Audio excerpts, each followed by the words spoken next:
Hey guys, तो black panther Wakanda forever एक brighter note पर खत्म होती है और मार्वल ने ऑलरेडी ब्लैक पैंथर 3 की हिंट दे दी है मल्टीपल इंटरव्यूज में। लेकिन आखिर उसका प्लॉट क्या होगा और वो मूवी किस फेज में रिलीज होगी, इस वीडियो में हम इसी टॉपिक के बारे में डिस्कस करेंगे।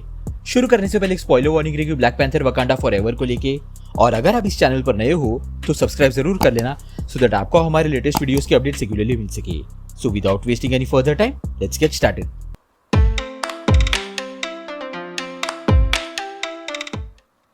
तो ब्लैक पैंथर वकांडा फॉरएवर में ऐसी कई सारी चीजें हमें देखने मिली जो ब्लैक पैंथर 3 और फ्यूचर मार्वल मूवीज को सेटअप करती है।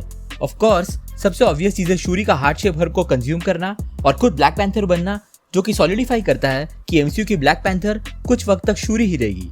और जैसे कि मैंने अपने ब्लैक पैंथर वकांडा फॉरएवर के एंडिंग एक्सप्लेन वीडियो में बताया, शूरी हमें दोबारा ब्लैक पैंथर 3 से पहले थंडरबोल्ट्स मूवी में दिख सकती है।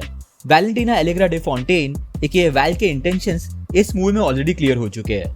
उसे किसी भी हालत में वाइब्रेनियम चाहिए और वकांडा अब एक वल्नरेबल पोजीशन पे ऑलरेडी है टैलोकैन के इन्वॉल्वमेंट की वजह से।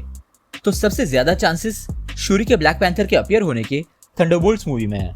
मैंने अपने एंडिंग एक्सप्लेन वीडियो में इसके बारे में और डिटेल में बात की है, जिसे अगर आप चाहो तो यहाँ ऊपर राइट साइड में आई बटन पर क्लिक करके उस वीडियो को देख सकते हो।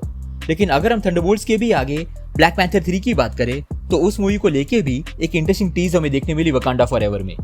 हम शूरी को ऑलरेडी एक कॉम्बैट सूट बनाते हुए देखते हैं जो वो ओकोए और अनेका को देती है नेमोर और टैलोकान के लोगों के खिलाफ अपने बैटल में यूज करने के लिए। और ये सूट्स काफी ज्यादा एडवांस्ड है और उनकी कॉम्बैट कैपेबिलिटीज भी काफी जबरदस्त है। डेफिनेटली मूवी के क्लाइमैक्स में इन्हीं सूट्स की वजह से वकांडन आर्मी जिंदा रह पाई थी। इन सूट्स को मिडनाइट एंजल्स बोला गया है। अब मिडनाइट एंजल्स का एमसीयू में डेब्यू होना एक बहुत बड़ी हिंट है डॉक्टर डूम के अपीयरेंस को लेके। कॉमिक्स में मिडनाइट एंजल्स बिल्कुल मूवी की तरह ही एक स्ट्राइक फोर्स है जो कि डोरा मिलाजे का ही एक सब ग्रुप है। कॉमिक्स में इन सूट्स को दरअसल डॉक्टर डूम से लड़ने के लिए बनाया गया था जब उसने वकांडा से वाइब्रेनियम चुराया था। अब भले ही यहाँ एमसीयू में उन सूट्स का यूज नेमोर की आर्मी को हराने के लिए हुआ हो, लेकिन शूरी इन सूट्स को काफी पहले से बना रही थी। यानी कि उसने इन सूट्स को किसी और मकसद के लिए ही बनाया था, डोरा मिलाजे के लिए। वकांडा फॉरएवर के बिगनिंग में ही हम देखते हैं कि कुछ ग्रुप ऑफ सोल्जर्स वकांडा की एक लैब पर हमला करते हैं। अल्टीमेटली डोरा मिलाजे का एक ग्रुप उन्हें रोक देता है।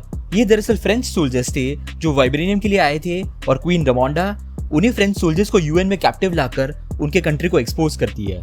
काफी चांसेस है कि ये सीन एक सेटअप था कि सिर्फ फ्रांस ही नहीं और भी कई सारे कंट्रीज वाइब्रेनियम को हासिल करने की कोशिश कर रहे हैं। डेफिनेटली लाटवेरिया भी इसी कोशिश में लगा होगा, जो कि डॉक्टर डूम का होम कंट्री है। और हर एक कंट्री की वाइब्रेनियम चुराने की नाकाम कोशिशों से वो कुछ ना कुछ सीख रहा होगा और शायद यही नॉलेज उसके काम में आएगा जब वो वकांडा पर हमला करेगा वाइब्रेनियम के लिए। और प्रोबेबली ये मूवी फेज 6 में रिलीज हो सकती है, जिनमें अब तक सिर्फ फैंटास्टिक 4 और 2 एवेंजर्स मूवीज अनाउंस हुए हैं।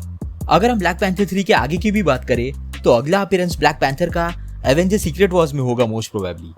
Doctor strange in the multiverse of madness में अर्थ 838 के इल्यूमिनाटी ने इंकर्जन की बात की थी, जिसमें कोई एक या दोनों ही यूनिवर्सेस डिस्ट्रॉय हो जाते हैं अगर उसे रोका नहीं गया तो। कॉमिक्स में इसकी शुरुआत वकांडा में ही हुई थी। इंकर्जन सबसे पहले टचाला नहीं होते हुए देखा था, जब अचानक से एक राइनो एक पोर्टल के थ्रू वकांडा में आ पहुंचता है। टचाला इन्वेस्टिगेट करने के लिए उसी पोर्टल के थ्रू जाता है और वो एक अल्टरनेट अर्थ पर आ पहुंचता है। और जब उसने आसमान में देखा तो एक और अर्थ उसकी तरफ बढ़ रहा था एक कोलिजन कोर्स पे।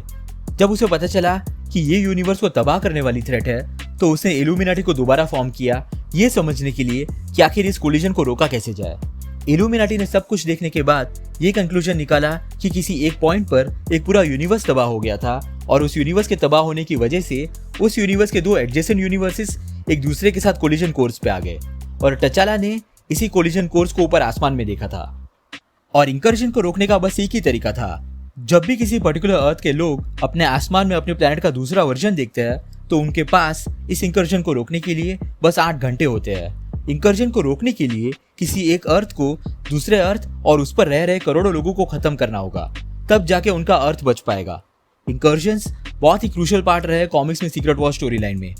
और एंड में ये भी सबको पता चलता है कि इन सब के पीछे डॉक्टर डूम का हाथ होता है, जिसने सबसे पहला इंकर्जन शुरू किया था। कॉमिक्स की सीक्रेट वॉर स्टोरी लाइन काफी बड़ी और एपिक है, जिसे एक वीडियो में कवर करना बहुत ही टफ है, लेकिन ये उसके बिगिनिंग का एक समराइज्ड वर्जन था। एमसीयू भी प्रोबेबली इन्हीं सारे प्लॉट्स को उठाएगा अपनी सीक्रेट वॉर्स मूवी के लिए। क्योंकि इल्यूमिनाटी भी इस पिक्चर में है तो नो डाउट हम अर्थ 616 का भी एक इल्यूमिनाटी का वर्जन देखेंगे इस मूवी में। प्रोबेबली यही एक रीजन था नेमोर को इंट्रोड्यूस करने का वकांडा फॉरएवर में, कंसिडरिंग वो भी कॉमिक्स में इल्यूमिनाटी का हिस्सा रहा है। और अगर एवेंजर्स कैंग डायनेस्टी में कैंग की स्टोरी लाइन खत्म हो जाती है तो प्रोबेबली सीक्रेट वॉर्स के लिए डॉक्टर डूम ही मेन विलन होगा। और ये ऑलरेडी अनाउंस किया जा चुका है कि डॉक्टर डूम फैंटास्टिक फोर में अपीयर नहीं होने वाला। तो प्रोबेबली ब्लैक पैंथर 3 ही वो मूवी होगी जो डूम को इंट्रोड्यूस करे एमसीयू में, so that Avengers secret Wars movie तक उसका कैरेक्टर प्रॉपर्ली सेटअप हो जाए। तो ये थी मेरी थियरी ब्लैक पैंथर 3 और ब्लैक पैंथर के फ्यूचर एमसीयू अपीयरेंसेस को लेकर। आपके हिसाब से ब्लैक पैंथर का अगला अपीयरेंस हमें कहाँ देखने मिलेगा?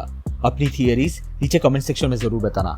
अगर आपको वीडियो पसंद आया हो तो उसे लाइक जरूर कर देना, और अगर आप इस चैनल पर नए हो तो सब्सक्राइब करना मत भूलना। हम रेगुलरली ऐसी वीडियोस पब्लिश करते हैं। हमारे रीसेंट वीडियोस को देखने के लिए यहाँ पे क्लिक करें। Thank you so much for watching guys, stay safe.